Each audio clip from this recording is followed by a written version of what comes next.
आज मैं सुबह जब पढ़ने उठा हूँ तो मैं नॉर्मली मेडिटेशन करके प्राणायाम करके मैं पढ़ने बैठता हूँ। बहुत लोगों को मन में ये कन्फ्यूज़न रहता है कि मेडिटेशन करें या बुक रीडिंग करें।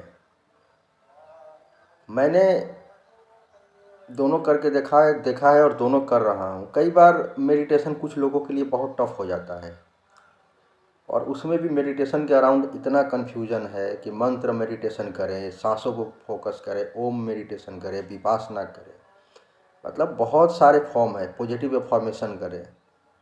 और हर टाइप का मेडिटेशन हर आदमी को सूट नहीं करता। मैंने पिछले कई वर्षों से मेडिटेशन कर रहा हूँ और डिफरेंट फॉर्म ऑफ मेडिटेशन करता हूँ। कभी सतगुरु का मेडिटेशन किया है मैंने, कभी श्री श्री रविशंकर का मेडिटेशन भी किया है मैंने, कभी नॉर्मली अपना ही कुछ नया डिजाइन करके मेडिटेशन किया है। आप किसी भी फॉर्म ऑफ मेडिटेशन करिए, बट एक्चुअली में आपको पता नहीं चल पाता है कि कौन सा फॉर्म ऑफ मेडिटेशन सबसे बेस्ट है। तो बहुत लोगों ने इस बात के लिए सजेशन किया कि आप सॉरी, अगर आप मेडिटेशन नहीं कर पा रहे हैं तो मेडिटेशन से बेहतर है बुक रीडिंग।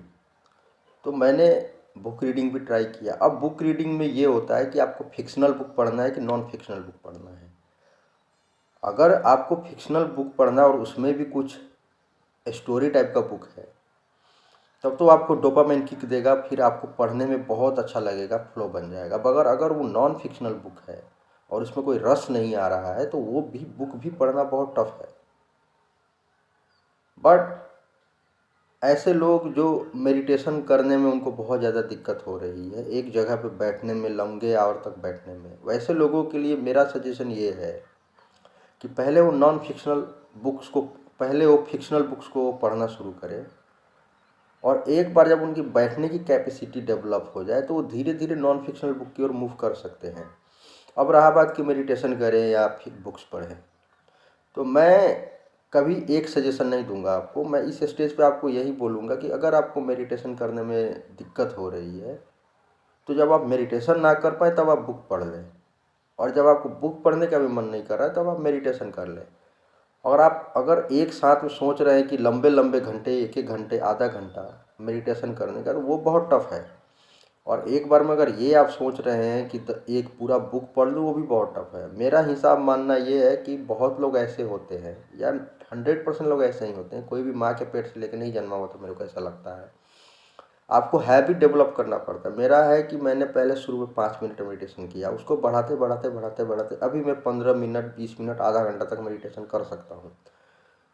बुक रीडिंग के मैटर में भी मानना है मेरे को कि अगर आप फिक्शनल बुक पढ़ रहे हैं तो वहाँ पे तो फिर आपको डोपामाइन किक मिलेगा, तो आप कंटिन्यूअसली पढ़ सकते हैं, घंटों पढ़ सकते हैं। बट अगर आप नॉन फिक्शनल बुक पढ़ रहे हैं, किताब पढ़ रहे हैं, अपने कोर्स का बुक पढ़ रहे हैं, सिलेबस पढ़ रहे हैं, तो वहाँ पे अगर आपको घंटों पढ़ना पड़ा तो आप पढ़ तो सकते हैं, बट अंडरस्टैंडिंग नहीं आता है। मैंने देखा है कि जहाँ पे पढ़ते समय हमको समझने का प्रेशर हो जाता है, रिटेन करने का प्रेशर होता है, वहाँ पे हमारा दिमाग इंगेज नहीं होता और हमारा दिमाग गेम खेलने लगता है। मेरा मानना है कि अगर आपके पास 200 पेज का बुक है तो आप कभी भी ये मत सोचिए कि आपको 200 पेज का बुक पढ़ना है। आज कितना पेज पढ़ सकता हूँ, 5 पेज, 7 पेज, 10 पेज। मेरा मानना है कि 5 page is the best. 5 page तो हमेशा का आदमी, तो कितना भी काम चोर आदमी क्यों ना हो, 5 पेज तो पढ़ ही सकता है।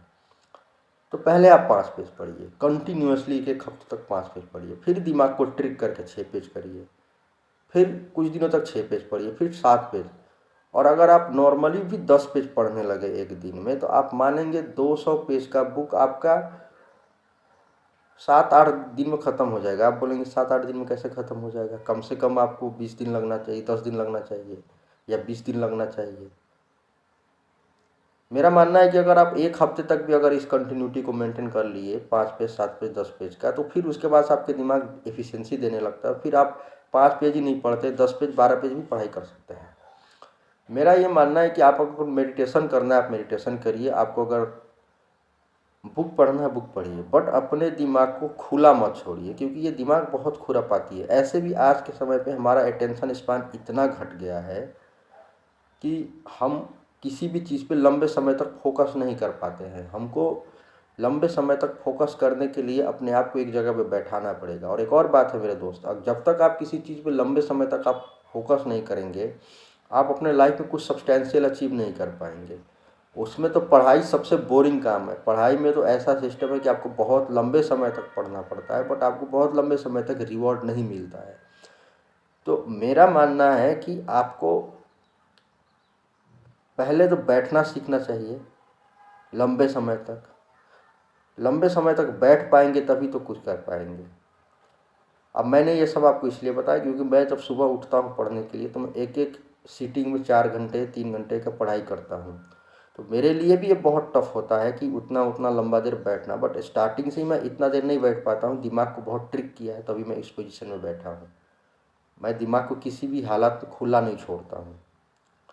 तो आप भी ट्राई करिए, या तो आप मेडिटेशन करिए या तो बुक रीडिंग करिए, बट आपको लंबे समय तक बैठना सीखना पड़ेगा। जब तक आप लंबे समय तक बिना कुछ करे एक काम को कर सकते हैं तो आप समझिए फिर आप बहुत कुछ कर सकते हैं। Thank you.